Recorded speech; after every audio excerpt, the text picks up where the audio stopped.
Okay, we're now moving on to our last section, which is going to cover the segment routing innovations for multicast in iOS XR 7.3.1. There are many innovations on multicast in this release. We're going to be covering primarily the availability of dynamic segment routing point-to-multipoint policies. We will explain what they are for and how they are set up. Dynamic segment routing point-to-multipoint policies. They are new in iOS XR 7.3.1.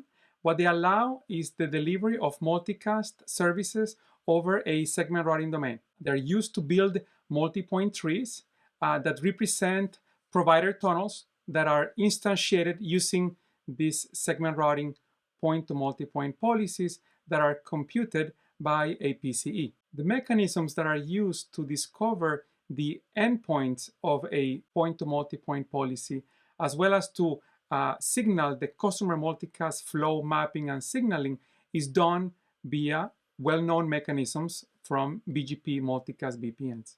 The main use case for this dynamic segment routing point-to-multipoint policies is the creation of BGP-based multicast VPNs, with the added benefit of not having any state in the core of the network. So if we look at the illustration, we have a segment routing MPLS network with a root and leaf devices, also a segment routing PCE, which is going to compute a point-to-multipoint path. A segment routing policy will be instantiated into the routers in the network, in this case A, B, C, D, and E, and the corresponding forwarding state will be installed such that multicast traffic can come down at the root node and then be replicated efficiently in the rest of the network in its way to the receivers.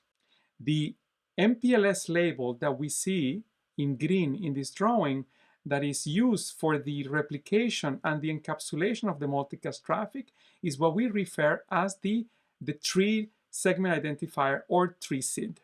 But if we go in a little bit more details on how these policies work, we have the following highlights. If we look at a segment routing point-to-multipoint policy, it is a augmentation of the well-known segment routing point-to-point policies that you likely know by now. The identifier of a point-to-multipoint policy is a root node, in this case, the root node being node A, and a identifier, for example, a tree identifier of X. As an attribute of the policy, we will find the leaf nodes, in this case node D and E, the tree SID label, the MPLS label that represents the tree. In this example, let's use the value 15,000, and then the actual path. The actual path will tell me where are the replication points in the network. So when the traffic gets on A, I replicate that on interface 0. When it gets to B, I replicate on interface 0 and interface 1. When it gets to C, it replicates on interface 0. When it gets to the leaves, there is no further replication. The packet is decapsulated and sent to the proper receivers. So as you can see, it will allow the efficient delivery of multicast VPN traffic. You will learn in a moment how the endpoints and the customer multicast flow and state is signaled with well-known BGP. You will learn also how the policy is computed by the PCE and signaled by the PCE to the network elements using PSET. And you will also learn about the presence of the different type of nodes. Obviously, on a tree, you can have a node next to the source of the traffic, your root node, you have the leaf node, but in between you have your pure replication nodes, or what is called as the bud node, a node that replicates as well as is acting as leaf for local receivers.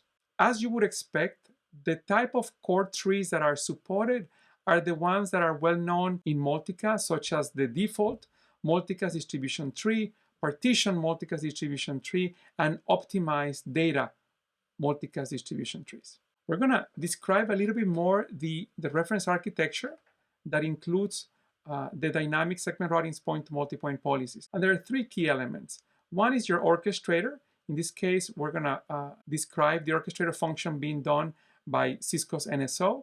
You have a path computation element, or the segment routing PCE from Cisco. And then lastly, you have a segment routing MPLS network.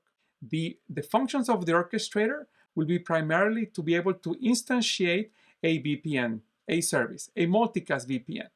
The idea here is to be able to program the PEs that are members of the VPN in an automated fashion, in this case from Cisco's NSO. The second element is the MPLS, the Segment Routing MPLS network, which will provide a segment routing enabled underlay. It would also include the ingress and egress PEs part of the VPN running BGP for MVPN, and therefore be able to discover the endpoints as well as the customer multicast information. And then on this same node is where you are going to be programming the tree. And for that, we're going to be programming the tree seed of the tree, leveraging the label switch multicast support that is on the data plane of the devices in the network. And lastly, we find the path computation element, or Cisco's SR PCE. This is the element or the function that will discover the topology either by being part of the IGP or via BGP link state, and it's going to be responsible for the computation of the path of a point-to-multipoint policy. The computation will be done in multiple criteria, such as the optimization objective, which is basically the metric type of the tree.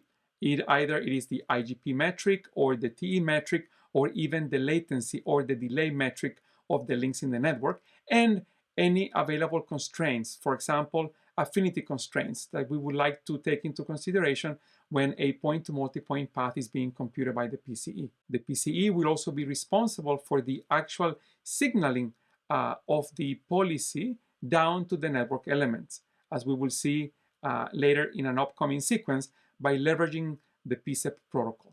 So in this sequence, I want to describe how the default MDT is created on PEs part of a multicast VPN.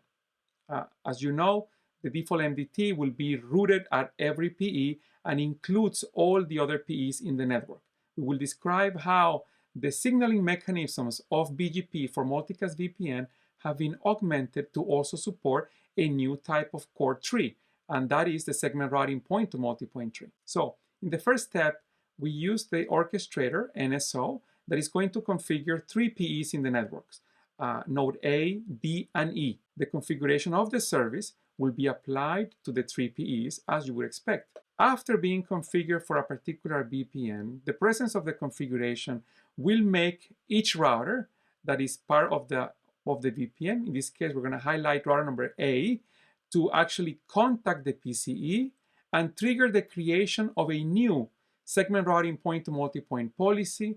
This policy will be rooted at A, for example, and with a tree identifier of number 10.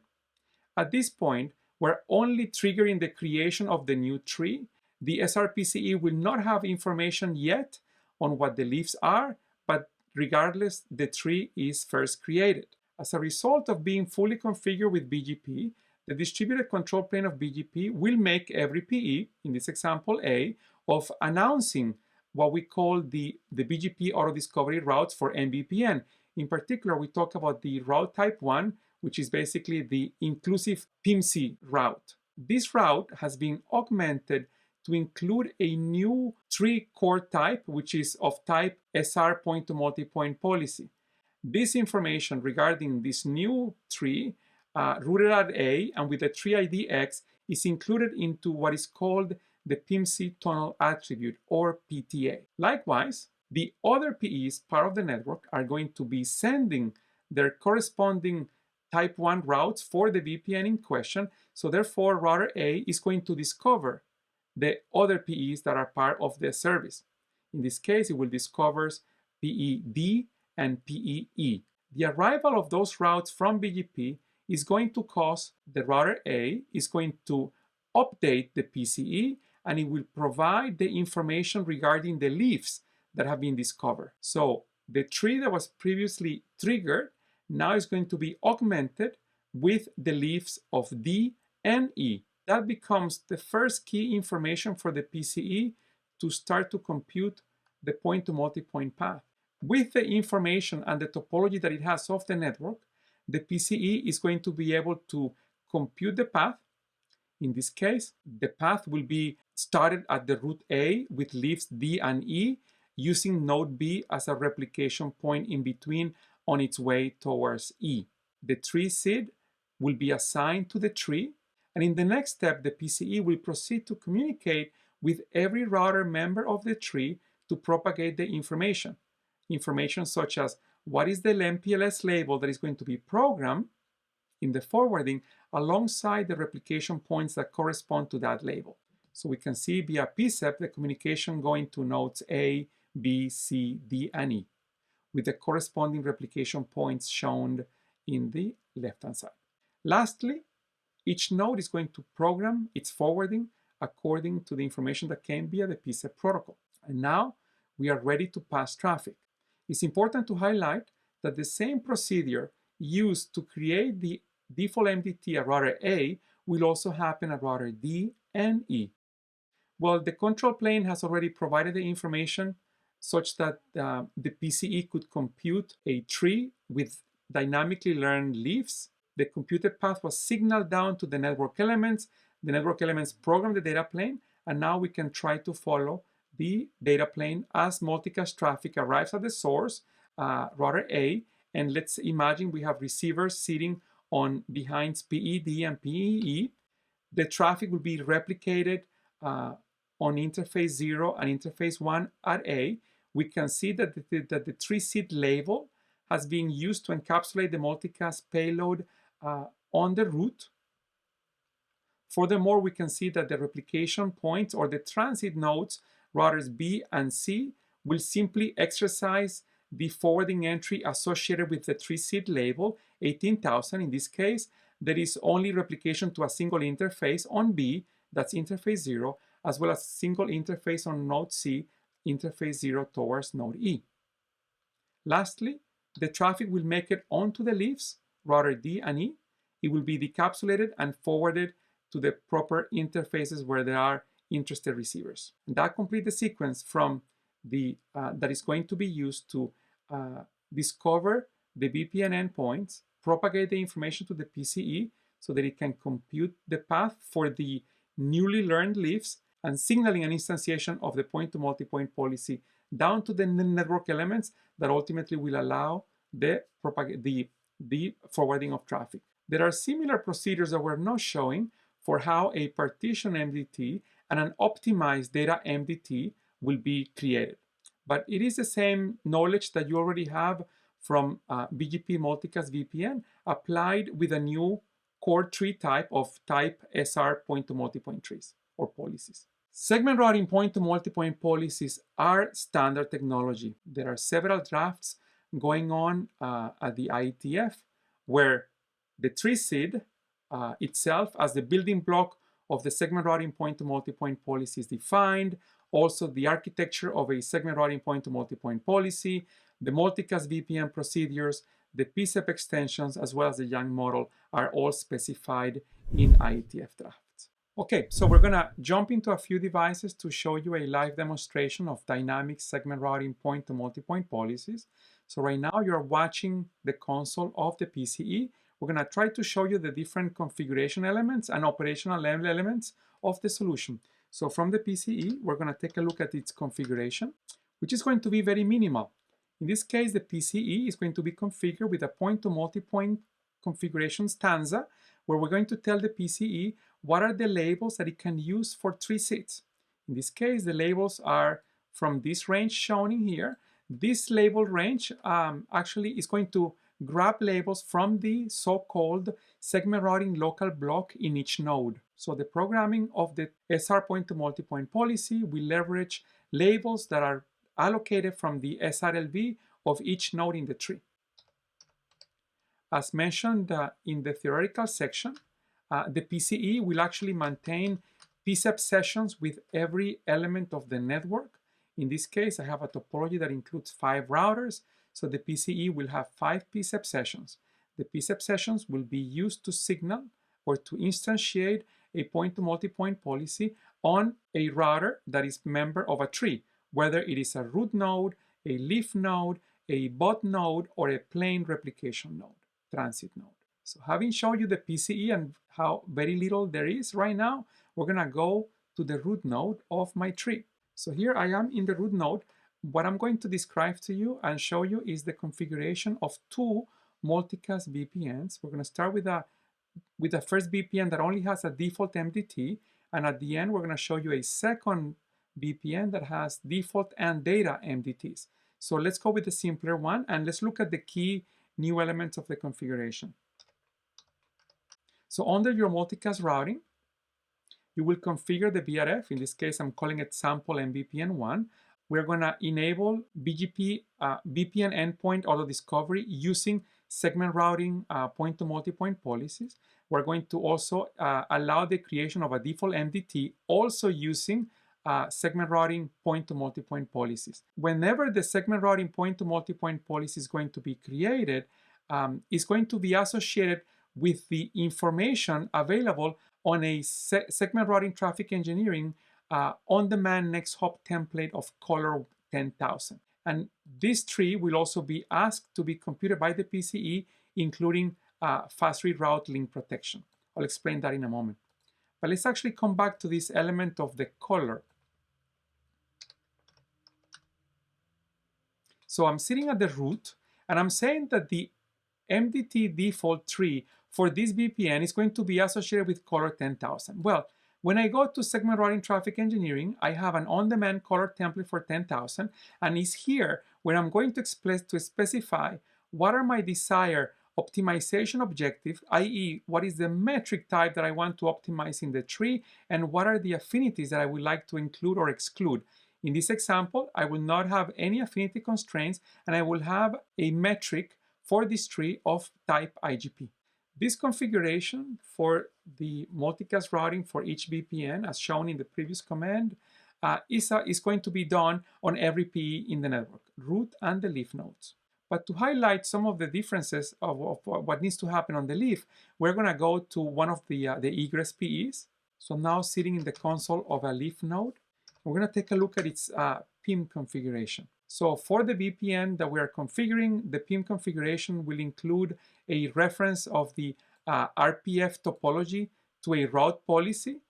This route policy will allow me to specify the type of core tree that I want to use in my RPF topology. So here I'm specifying segment routing point-to-multipoint policies. Under PIM, I will also specify the use of customer multicast routing and state using BGP. So imagine, as it is the case here, I have my root and my leaf nodes configured as shown. Now we're going to come back to the root node and take a look at the operational data.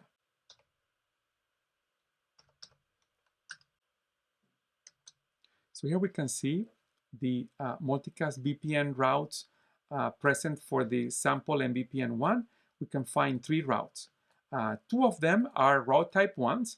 These are the routes used for BGP auto discovery of the VPN endpoints. They are intra-AES IPMC routes. One originates at this router 1.1.1.1. The other one originates at my other PE number 4, with the loopback 1.1.1.4.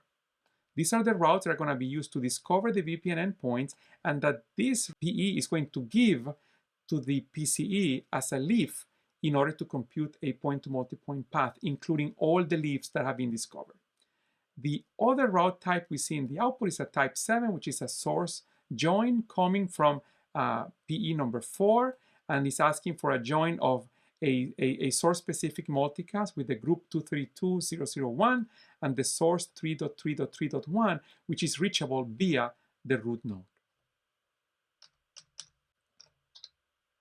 Well, if we explore now into what we call the MVPN context data for the VPN that we are evaluating, we are going to focus here on the segment routing point-to-multipoint core tree data. And there are key parameters of information here. One is whether this sample, this VPN, MVPN, has a default MDT or a partition MDT. With the configuration I showed you earlier, we have a default MDT with the ID 524289.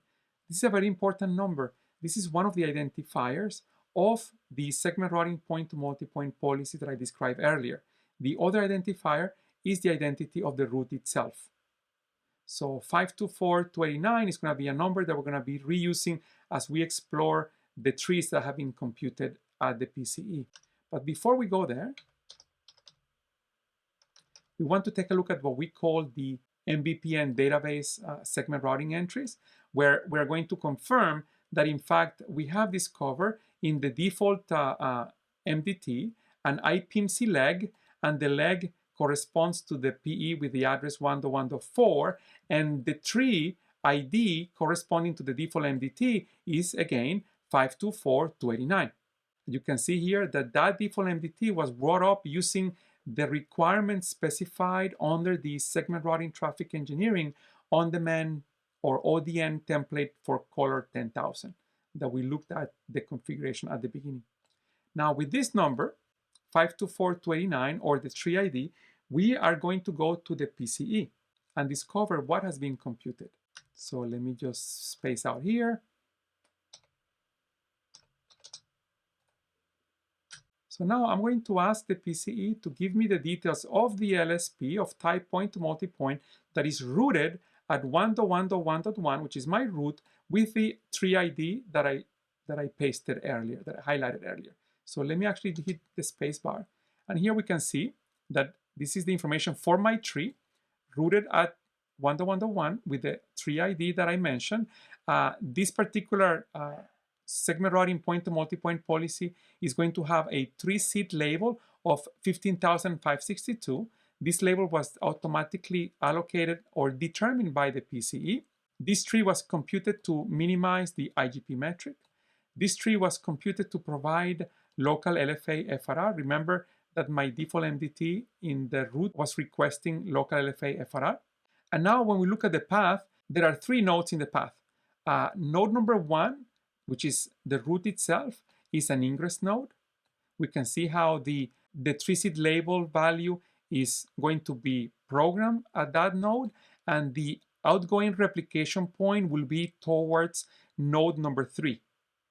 So this is my outgoing label will be the same tree seed label value, and my downstream node in the tree will be router 3.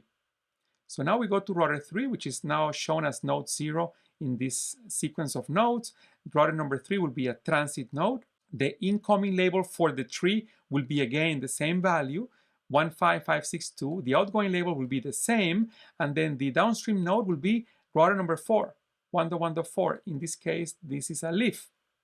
And we can see here, node 2 represents 1.1.4, is my egress node, it is my leaf. There are no replication points on this node. So this is the computed path as being displayed by the PCE. Now, the PCE would have contacted all of these three nodes in order to instantiate the forwarding entry that they all require to act as an ingress, transit, or egress nodes. So let's go back to the root so we can see that. Let me copy paste this number. Oh, in fact, I'm going to copy paste this for simplicity. I'm going to go back to the root, hit the space bars a little bit. So here we go. So now I am in the root, and I'm going to ask for the information corresponding to a point to multipoint policy that is rooted on me, 1.1.1, that has the tree ID as shown. And here we can see the representation of the path that we saw earlier at the PCE. The portion corresponding to the root node is actually portrayed as operational data in the root node itself. So we can see the same ID, the color 10,000 that was used to compute the MDT, the fact that it has local LFA FRR enabled, my role, my incoming label, and my outgoing label. Outgoing label being the same. You can see here the fact that the outgoing interface is not displayed. Because this tree is being computed to provide local LFA, what the PCE will provide to the network element is actually the identity of the downstream node. And what this node will do then, it will actually look at the forwarding entry corresponding to that node, in this case 1.1.3, and it will use the primary interface used to reach that prefix. So in this case, to go to 1.1.3, my primary interface is gigi000. That's going to be my replication outgoing interface. And if something were to occur to this interface, I'm going to use my local LFA provided, computed by the IGP, going over gigi001 to protect against the failure of my primary interface, gigi0000. So this is the programming of the tree at the root So we're going to actually go on and go to a transit node. Transit node is here. It's actually router number 3. Let's actually take a quick logging at this node.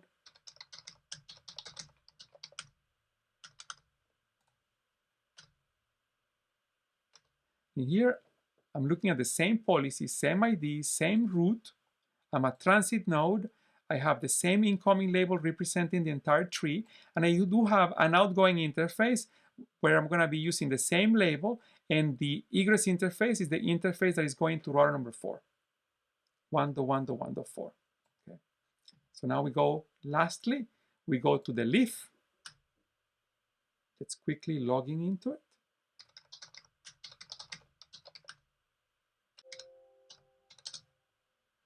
Let me paste the value. I lost it. So here we are at the leaf. We're going to take a look at the same tree, and we can see that my role is leaf. I have no replication outgoing interfaces needed, and my incoming label on the tree will be the label of the tree seed, which is 15562. And this is actually an example of a multicast VPN that uses default MDT, where the MDT is represented by a point-to-multipoint SR policy that was computed by the PCE to minimize the IGP metric along the paths from the root to the leaves. Now, we're going to go back to the root. I'm going to close the demonstration by showing you a more sophisticated service. I mentioned that I would have a second multicast VPN. I'm going to call that VPN sample MVPN2. This other MVPN, in addition to having a default MDT of type segment routing point to multipoint, I will show you in a moment the color difference here is 10,001, but it also includes data MDTs. In the data MDT, we're also going to be using point to multipoint SR policies. We could instantiate up to 20 data MDTs, and we want to move traffic into data MDT immediately. These are all knobs to customize how soon you move data to data MDT, but the key part is the fact that both the default MDT and the data MDTs are allowed to be instantiated, and they're all both of segment routing point to multipoint types. Let's actually take a quick look at the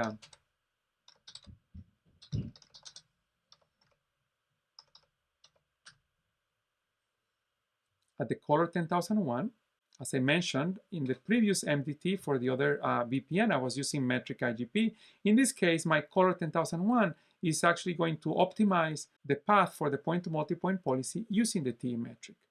You also have the choice to use the delay metric, which is the measured delay for the links in the network, as a optimization objective for a segment routing point-to-multipoint tree. All right, so let's now take a look at the segment routing database and the context information for the new MVPN that we are looking at now, the VPN number 2. Now we can see that I do have a default MDT. Default MDT has one egress PE or one IPMC leg, which is router number 4, and the tree seed is the ID of the next default MDT is different from the previous one, and it is 524290. This is going to correspond to another point-to-multipoint policy that this time, instead of being optimized for IGP metric, is optimized for the TE metric. And if we take a look at the new VPN that, if you recall, has data MDT allow, and we look at the cache of segment routing point-to-multipoint policies, we're going to see that there is a new tree ID 524291, different than the default MDT.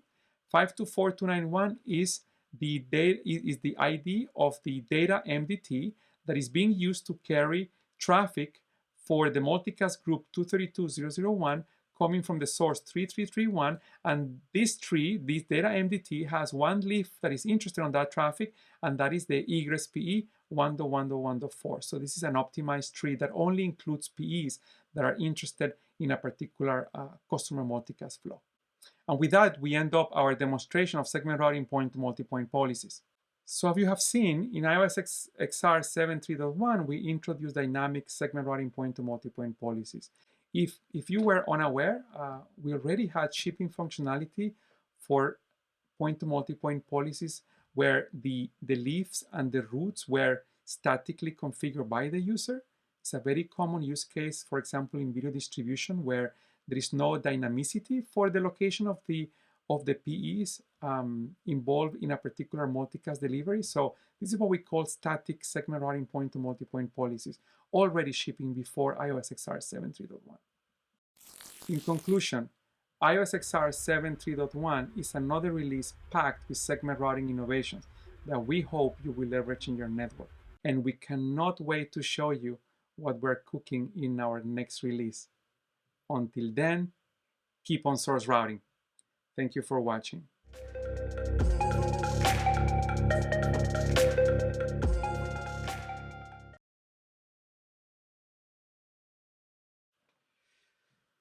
Woo! Okay, I'm gonna do it again.